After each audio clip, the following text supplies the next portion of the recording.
It's 10 p.m. Do you know where your children are? From WNYW Fox Channel 5 in New York, this is the 10 o'clock news with John Rowland and Cora Ann Mahalik. Good evening. The police are turning this town upside down tonight looking for two men. Each is a suspect in the killing of a police officer. It's the first time since the 1940s that New York's finest have had such a bloody night like that, with two officers shot dead in separate, unrelated cases. One suspect may be the trigger man in the murder of an undercover cop, Christopher Hoban. The other is the man who ran off after shooting Officer Michael Busick. And tonight, because of those crimes, the police hunting the suspects have new orders. Wear your bulletproof vests. Steve Powers reports. With two murderers on the run and two young officers slaughtered in the streets, the police department ordered all officers to protect themselves with bulletproof vests. That's going to apply to all uniformed police officers on patrol on all tours. They will be required to wear bulletproof vests. Even before that order was made public at one police plaza, the Patrolmen's Union, the PBA, had supported the move. The PBA was responsible for the introduction of the bulletproof vests when that soft body armor became available. It's a tremendous innovation. It has actually saved a lot of lives. Tonight, the word was out on the street, and the police were complying. When you come on the police force, they issue one of these with two carriers to each police officer. Fits on with Velcro? The Velcro straps is adjustable, so if you gain weight or lose weight, it'll still fit you. Is it uncomfortable to wear? In the summertime, it's very uncomfortable. No air gets through, but as it gets colder weather, you hardly feel it that's on. Psychologically, do you feel safer wearing it than not wearing it? Well, on this job, you know, every little bit helps. So you feel a little bit better, but you don't, not completely safe anyway. No. Are you on duty now? Yes. You wearing your vest? Yes. Can you give us a little peek? Yeah. Does it make you feel more secure, or? No. Not really, huh? Psychologically, it doesn't do anything for you? It's just... I guess it makes my wife feel more secure. Is it that you feel secure anyway, or that you don't think it's going to do much good one way or the other? Well, he has to be a good shot and hit me right where the vest is. If he misses the vest and goes higher, I'm not covered. And if he goes lower, I'm not covered. Last night, were you wearing a vest? No. You weren't. No. So you're complying with the order, right? Definitely, sure. As expected, the intensive manhunt for two men wanted in these two killings goes on. And out on the street, on the beat, and in patrol cars, policemen and policewomen are wearing their bulletproof vest. They all say they feel a bit more secure, but it's still no guarantee that they'll be safe and be going home tonight. Steve Powers, Fox News, Channel 5. There's a $10,000 reward being offered for information leading to the capture of the two suspects still at large. There will be a joint funeral for the two police officers this Saturday morning in a Brooklyn church. We have two reports on the officers, beginning with Penny Crone. Flavio Profetti has been charged with the murder of Officer Christopher Hoban. The 49-year-old Haitian who came to America in 1971 was charged with second-degree murder. Did you do it? No, I don't. Profetti lived in apartment 2A at 19 West 105th Street, the scene of the deadly shootout. According to police, he was one of 3 drug dealers who recognized Hoban as an undercover narcotics officer. After a struggle, the 26-year-old officer was shot twice, once in the forehead and in his side. One of the suspects, identified as Manuel De La Rosa, was killed in the gun battle. Police say a third man, 24-year-old Benvenito Castillo, is apparently the one who pulled the trigger. Despite one of the most intense manhunts in our city's history, he's still on the run. This is a city-owned building with about 20 apartments, and most of the residents we spoke with said they knew exactly what was going on in apartment 2A. Interestingly enough, they're not the only ones. City maintenance workers who did jobs at this building were well aware of the ongoing drug traffic. It's an everyday thing. It's a city-owned building. Have you ever gone back to your boss and said, hey, there's a lot going down in that building? Oh, they know. It should be shut down. They should have been evicted, and it should have been closed up. But the law is they have to be 3 convictions before they can evict them. Now that won't be necessary. Apartment 2A is sealed and empty. The only sign of life is Profetti's dog left alone on the doorstep. At Officer Hoban's parents' home in Bay Ridge, Brooklyn, dozens of friends and family members are paying their respects. Chris was like, brought smiles to everybody, you know. He was just like the best friend anybody could ever have. We knew what he did, but he always kind of shrugged it off and said that, you know, when it got tough, he could get out of it. he was a happy-go-lucky guy, and he thought he could, you know, maintain his personality working in such rotten conditions. And it just, I don't know. Besides his parents, Officer Hoban is survived by 2 brothers. His mother told us he was so gentle, and he died such a violent death. Penny Crone, Fox News, Channel 5. Police came up empty. The family of Christopher Hoban believe Castillo's arrest will come. It's just a matter of time. In an exclusive interview, the Hoban spoke to Sarah Wallace, and for the very first time as a family, they talked about the death of Christopher. Oh, I think our strength is coming from my faith and from my family. I'll always remember him as a beautiful, gentle person. Nothing is ever going to change that. She is so strong, this open, warm Italian mom, devoted to her husband and 3 sons, 26-year-old Chris, the oldest, then Martin, now 22, and Thomas, 20. The Hoban's block in Bay Ridge, Brooklyn is a quiet, tranquil street, but there is a drug war in this city, and its violence hit home last week in a way this family has always dreaded. Today, Chris's parents and brother Martin wept and talked and wept with me. It is the toughest time now, that time when the tributes and ceremonies are over, when the friends have gone back to their lives, and you know yours will never be the same. I want him to be remembered as one of the persons whose life was not sacrificed in vain. Last Tuesday night, Chris, an undercover cop for the past year, was shot during a buy-and-bust drug deal in Manhattan Valley. And they said, well, he was very critical. He was shot in the chest, but he was also shot in the head. And then when I heard that, the first thing I did is ask to go up to the chapel. We knew then that, you know, Christopher was gone from us. But Chris's brother still plans on taking the police entrance exam this week. We do have the same name, you know, and I don't know about legacy or what, but I'll always have a piece of him in my heart, and I'll always know that he's with me.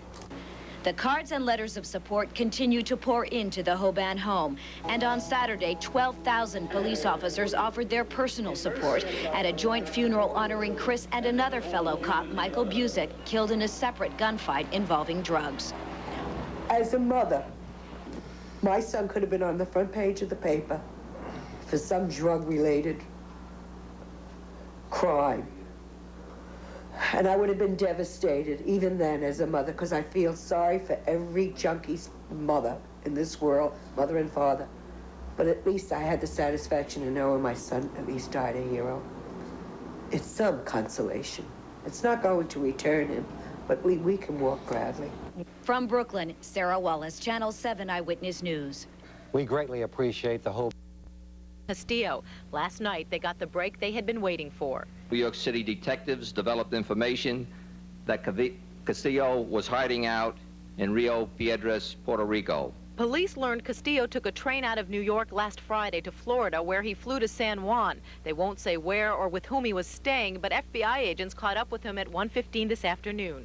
At the time he was arrested, he resisted and attempted to flee on foot. He was subdued by the agents, handcuffed, and taken to the San Juan FBI office. The family of Christopher Hoban says their agony is now a little easier to bear. We are related, and I think tonight will be the first night we are all, my 2 sons and ourselves, will get a good night's sleep. Peace is with us now. Police say Castillo still had a bullet wound in his left side from his escape. Hoban was murdered in a drug buy-and-bust that went bad on West 105th Street. One suspect was shot dead that night, another arrested soon afterwards. Just a few hours later, a second police officer, Michael Busick, would die in a separate shooting. The 2 suspects in that case are now under arrest as well. Ironically, this final arrest in the double tragedy comes on a day the police union and local businessmen put up a huge billboard in the Bronx offering a $10,000 reward to anyone wanted for the killing of Officer Christopher Hoban. Community leaders put up a $10,000 reward through the Cop Shot organization, and federal agents assisted in the search. Finally, police and the FBI announced that this afternoon, Castillo's flight had come to an end in Santurce, Puerto Rico, a suburb of San Juan. During this case's duration, Over 70 FBI agents have been utilized, and literally hundreds of New York City police officers have been used. This arrest is the final arrest in the homicide of police officer Krista Hoban last Tuesday night. Police believe Castillo left New York by train and got to Puerto Rico Friday on a flight from Florida. He was broke. Sources told Channel 5 News Castillo may have paid his way by hawking some jewelry. As police suspected, he was wounded on the left side, probably from the shootout with Hoban and his partner on the 18th. When the FBI apprehended him, Castillo tried to run, but was caught. Was he staying with anybody in Puerto Rico? Yes, he was with some people that we're not going to identify those people. If Castillo waives extradition, he could be brought back to New York tomorrow. But if he chooses to fight, it might take 10 days to 2 weeks. From outside police headquarters. Mrs. Hoban, I know with you bearing up enough with your grief, does it give you any consolation? Oh, well, yes, it does give us consolation. We're brokenhearted over Chris's death, but we are jubilant that they have been caught. We're so happy about that, but we knew that the police department would eventually catch him with the other law enforcement agencies. We can't thank them enough, and we're very happy that they caught him. Mr. Hoban, any regrets now about your son and his joining the department? No regrets at all. He was a gentle person, but he was a brave person. I'm sorry he had to die, but I know his death will not have been in vain. I am sure that something is going to come of this. We're praying that the Lord will be changed. I know there are lots of letters in front of you that we caught glimpses of. What are those letters like? Oh, we have received over 18,000 letters from people, some people we do not even know. New York City, this has touched the city, and they have opened up their hearts and written to us. These are letters from the 6th grade in OLPH, other letters from the students in my school at St. Joseph High School, friends, relatives, and strangers. So much, Mr. and Mrs. Hoban. I know in your grief. Thank you so much for talking with us. You're welcome. Very kind of them to join. Here. The Hobans have received lots of mail from sympathetic New Yorkers, and they say that while they are sad, they are also angry. From Macbeth, let grief convert to anger. Blunt not the heart, enrage it.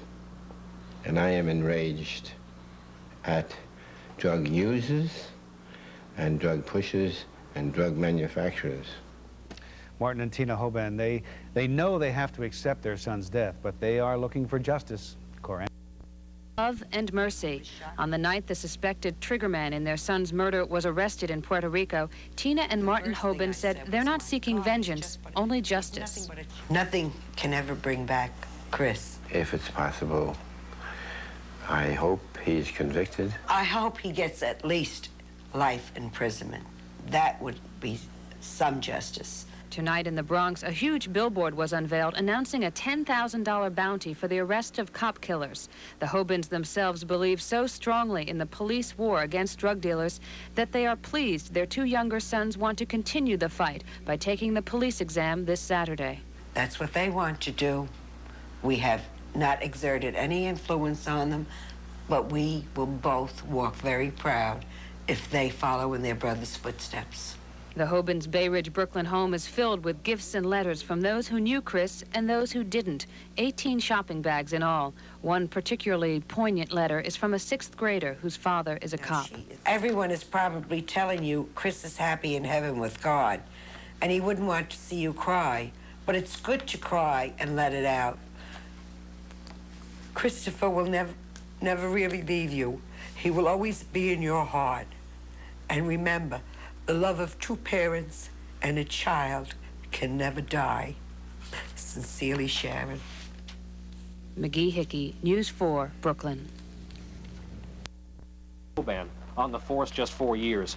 An undercover buy gone bad. It was all over $100, a gram of cocaine. A cop killed, a suspect killed, one arrested, one got away. The investigation started there on the trail of a man called Castillo. 9 days later, and based on an anonymous tip, an anonymous informant, the investigation led detectives and FBI investigators here to the Rio Piedras section of San Juan. It is a Dominican community, and Castillo is a Dominican. It's a busy place, but a lot of people know each other here, and a lot of people watched as detectives, the FBI, swooped down on Castillo on a busy sidewalk. This man says Castillo didn't fight with the police. They took him out in a car. We only saw him a moment. They took him away. I didn't know him. The first time I saw him was yesterday. Castillo had taken a train from New York to Miami, then flew to San Juan, according to the FBI. Then spotted on this street corner, the game was up. The FBI, they said, had their man in San Juan.